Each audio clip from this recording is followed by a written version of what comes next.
नमस्कार, हमारे चैनल में आपका स्वागत है। मैं हूं रामचंद्र मौर्य। साथियों, जब संकट आता है तो चारों तरफ से आता है। 56 इंच के सीने वाले प्रधानमंत्री नरेंद्र मोदी ने जिस तरह से 2014 और 2019 में मजबूती से अपनी सरकार बना करके 10 सालों तक राज किए थे, और यह दौर कितना विवादास्पद हो गया कि आज आरएसएस भी उनके खिलाफ खड़ा हो गया है। मोदी का संकट सिर्फ आरएसएस ही नहीं है, बल्कि चौतरफा संकट है। जनता दल यू के नेता और एनडीए गठबंधन के घटक दल के प्रमुख नीतीश कुमार भी संकट खड़ा कर चुके हैं। चंद्रबाबू नायडू तेलुगु देशम पार्टी के अध्यक्ष भी मोदी के सामने संकट खड़ा कर चुके हैं। और तो और आरएसएस, जो कि मातृ संस्था है भारतीय जनता पार्टी की, आरएसएस भी नरेंद्र मोदी और भारतीय जनता पार्टी के शीर्षस्थ नेताओं के खिलाफ खड़ा हो गया है। तमाम राज्यों में जहां पर भारतीय जनता पार्टी की हार हुई है, उन क्षत्रपों से भी नरेंद्र मोदी को खतरा महसूस हो रहा है। और इसमें महाराष्ट्र और उत्तर प्रदेश, हरियाणा, झारखंड, ऐसे तमाम राज्य हैं, बंगाल भी है, तमिलनाडु भी है, केरल भी है। यहाँ से जिस तरह से प्रधानमंत्री नरेंद्र मोदी के खिलाफ विद्रोह का झंडा सामने आ रहा है, उससे कहा जा सकता है कि नरेंद्र मोदी आज चौतरफा संकट से घिर गए हैं। खास करके उत्तर प्रदेश से जो प्रतिध्वनि निकल रही है और कहा जा रहा है कि गद्दार कौन है भारतीय जनता पार्टी को हराने के लिए, और गद्दार कौन है भारतीय जनता पार्टी भी कह रही है, आरएसएस भी कह रहा है, लेकिन उस गद्दार की खोजने की कवायद भी हो रही है। और मोदी, शाह और योगी के खिलाफ जो गुटबंदी है, ये दोनों गुटों के लोग आपस में टकराने लगे हैं। उधर आरएसएस का हाथ योगी के ऊपर देखा जा रहा है, योगी के सिर पर आरएसएस का हाथ माना जा रहा है, क्योंकि गोरखपुर में जिस तरह से 2-3 दिन तक आरएसएस प्रमुख मोहन भागवत वहां पर रहे और तमाम जगहों पर गए और योगी आदित्यनाथ से मुलाकात किए, दोनों में गुफ्तगू हुई, और उसके बाद कहा जा रहा है कि योगी के साथ आरएसएस खड़ा हो गया है। तो जाहिर है कि प्रधानमंत्री नरेंद्र मोदी आज उस तरह से सुरक्षित नहीं है जिस तरह से 2014 और 19 में थे। पार्टी के कमजोर होते ही 272 तक न पहुंचने के बाद, एनडीए सरकार बनने के बाद, एनडीए सरकार के अस्तित्व पर संकट के बादल मंडराने लगे हैं। और हमें लगता है कि 26 जून को जब अध्यक्ष पद, लोकसभा अध्यक्ष पद का चुनाव किया जाएगा, उसी समय सरकार संकट में आ जाएगी। चंद्रबाबू नायडू मान नहीं रहे हैं, अपना अध्यक्ष बनाना चाहते हैं। प्रधानमंत्री नरेंद्र मोदी भी नहीं मान रहे हैं और अपना अध्यक्ष ओम बिरला को तीसरी बार बनाना चाहते हैं। प्रधानमंत्री नरेंद्र मोदी और चंद्रबाबू नायडू में तलवार खिंची हुई है। अगर चंद्रबाबू नायडू अपने प्रत्याशी की घोषणा कर देंगे और ओम बिरला के सामने चैलेंज करेंगे, तो इंडिया गठबंधन इनका साथ देने के लिए खड़ा है। लेकिन भारत सिर्फ इंडिया गठबंधन के समर्थन से चंद्रबाबू नायडू स्पीकर नहीं बना सकते हैं। लेकिन जो हालात हो गए हैं, भारतीय जनता पार्टी में बगावत की स्थिति हो गई है।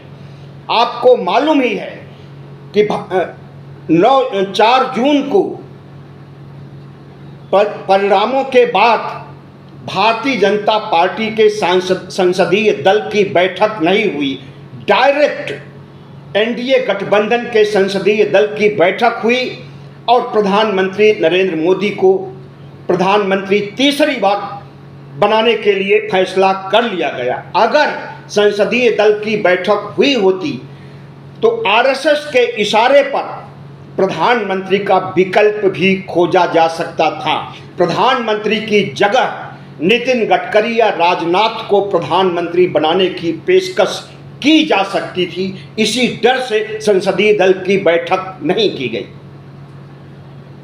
तो प्रधानमंत्री नरेंद्र मोदी ने जिस तरह से पार्टी को धोखा दे करके, आरएसएस को धोखा दे करके अपना चुनाव करवा लिया एनडीए गठबंधन से, इससे आरएसएस खफा है। और आपको पता ही है कि आरएसएस प्रमुख मोहन भागवत ने किस तरह से नरेंद्र मोदी के खिलाफ बिना नाम लिए हुए फतवा सा जारी कर दिया है। और उसके बाद आरएसएस के एक और प्रमुख पदाधिकारी प्रचारक इंद्रेश कुमार ने जिस तरह से नरेंद्र मोदी को अहंकारी, घमंडी और तानाशाह के रूप में चिन्हित किया है, उससे भारतीय जनता पार्टी बैकफुट पर आ गई है और आरएसएस हावी हुआ लग रहा है। अगर चंद्रबाबू नायडू लोकसभा अध्यक्ष के पद पर प्रत्याशी अपना पेश कर देंगे तो भारतीय जनता पार्टी के वे मेंबर ऑफ पार्लियामेंट जो कि आरएसएस के समर्थक हैं, आरएसएस के इशारे पर चलते हैं, वे भी नायडू के प्रत्याशी को वोट दे सकते हैं। ऐसे में 26 जून को लोकसभा अध्यक्ष चुनाव है। अगर ऐसा होता है तो 26 जून को ही एनडीए सरकार गिर जाएगी और बहुमत में न होकर के अल्पमत में आ जाएगी। तो जिस तरह से प्रधानमंत्री नरेंद्र मोदी के खिलाफ चौतरफा हमला हो रहा है, संकट के बादल गहराते जा रहे हैं, एक के बाद दूसरे संकट आते जा रहे हैं, इससे यही कहा जा सकता है कि एनडीए सरकार का भविष्य ज़्यादा दिन का नहीं है। एनडीए घटक दलों में जो 2 प्रमुख घटक दल हैं, जनता दल यूनाइटेड और चंद्रबाबू की पार्टी, इन दोनों को एक साथ रख पाने में नरेंद्र मोदी असमर्थ हो गए हैं। नीतीश कुमार बिहार से फतवा जारी कर रहे हैं कि हम अपने पार्टी की बड़ी बैठक करने जा रहे हैं। और नीतीश कुमार का जो इतिहास रहा है, पलटू राम की छवि जो उनकी रही है, वे कभी भी कोई निर्णय ले सकते हैं नरेंद्र मोदी के खिलाफ। और चंद्रबाबू नायडू का भी इतिहास है कि उन्होंने 1998 में भारतीय जनता पार्टी की सरकार गिराई थी। एनडीए गठबंधन में रहते हुए इन्होंने समर्थन वापस ले लिया था और भारतीय जनता पार्टी की सरकार गिर गई थी। तो क्या 1998 फिर से दोहराने जा रहे हैं नायडू? अगर भारतीय जनता पार्टी के अंदर अहंकार जैसा कि 2014 से, तानाशाही रवैया जैसा कि 2014 से 24 तक रहा है, वही प्रक्रिया रहेगी और नरेंद्र मोदी अपने को 36 इंच का सीने वाला कह करके कोई भी काम असंवैधानिक करेंगे तो इसके परिणाम अब बुरे आ सकते हैं। और जिस दिन नरेंद्र मोदी की तानाशाही रवैया सामने आएगी उसी दिन सरकार गिर सकती है। तानाशाही रवैये में यह भी हो सकता है कि जनता दल यू के सांसदों को तोड़ लिया जाए, भारतीय जनता पार्टी में शामिल करने के लिए ऑपरेशन लोटस चला करके जनता दल यू को तोड़ा जाए और तेलुगु देशम पार्टी के विधायकों सांसदों को तोड़ा जाए और इंडिया गठबंधन के सांसदों को तोड़ करके भारतीय जनता पार्टी 272 का आंकड़ा छूना चाहती है। और इसके लिए अभी प्रयास तो नहीं हुआ लगता है, लेकिन कभी भी गृह मंत्री अमित शाह इस तरह से ऑपरेशन लोटस चला सकते हैं और अपनी सरकार अक्षुण्ण रखने के लिए, अपनी सरकार बरकरार रखने के लिए, एनडीए सरकार को बरकरार रखने के लिए कभी भी ऑपरेशन कमल, ऑपरेशन लोटस चला सकते हैं। और अगर ऐसा करने की भनक नायडू और नीतीश को लगी तो उसी दिन एनडीए सरकार गिर जाएगी। प्रधानमंत्री नरेंद्र मोदी पर जिस तरह से आरएसएस हमला कर रहा है, मोहन भागवत के बाद चंद्रेश कुमार ने हमला किया है, और जिस तरह से मोहन भागवत का हाथ योगी के कंधे पर दिखाई दे रहा है, उससे यही लगता है कि नरेंद्र मोदी से नाराज है आरएसएस। और आरएसएस इस नाराजगी की स्थिति में नरेंद्र मोदी को हटाने के लिए कोई भी रास्ता अख्तियार कर सकता है। 30 जून को अध्यक्ष पद का चुनाव है। जेपी नड्डा 30 जून को अध्यक्ष बीजेपी का नहीं रहेंगे। आरएसएस पूरी भारतीय जनता पार्टी पर दबाव कर रहा है कि उसका अध्यक्ष चुना जाए। आरएसएस की पसंद का अध्यक्ष अगर बनाया जाएगा तो वह नरेंद्र मोदी, अमित शाह, नड्डा और नरेंद्र मोदी की जितनी भी मित्र मंडली है उनके पक्ष में कोई भी काम नहीं करेगा।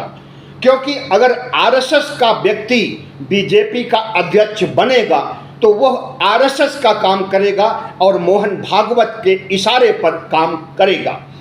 इस तरह से भारतीय जनता पार्टी पर बहुत बड़ा संकट आया हुआ है और इस संकट से उबरने के लिए नरेंद्र मोदी अमित शाह की जोड़ी क्या करती है और अपने अस्तित्व को बरकरार रखने के लिए कौन सा कदम उठाती है यह देखा जाएगा। लेकिन जो कुछ अंदर खाने से सुनने में आ रहा है कि नरेंद्र मोदी झुकने वाले नहीं हैं। आज तक वह किसी भी सियासतबाज से, नेता से नहीं झुके हैं, न पार्टी के अंदर के नेता और न पार्टी के बाहर के नेता। तो जैसा कि नरेंद्र मोदी का चरित्र है, जैसा कि नरेंद्र मोदी की आदत है, अहंकार है, तानाशाही रुख है, अगर उस रुख पर अमल करेंगे तो नरेंद्र मोदी को हो सकता है कि आरएसएस भारतीय जनता पार्टी से भी निकाल बाहर कर दे और गुजरात लॉबी को गुजरात वापस भेज दे। तो साथियों, इंतजार कीजिए, 10 जून का पता चल जाएगा कि कितने दिनों तक ये सरकार चलने वाली है। 10 जून को ही सरकार गिर जाएगी या फिर 6 महीने, साल भर और चलेगी, लेकिन हमें नहीं लगता और तमाम विश्लेषकों, समीक्षकों को भी नहीं लगता कि यह सरकार 6 महीने से ज़्यादा चलेगी। बहुत बहुत धन्यवाद। हमारे चैनल को सब्सक्राइब कीजिएगा, लाइक कीजिएगा और शेयर कीजिएगा।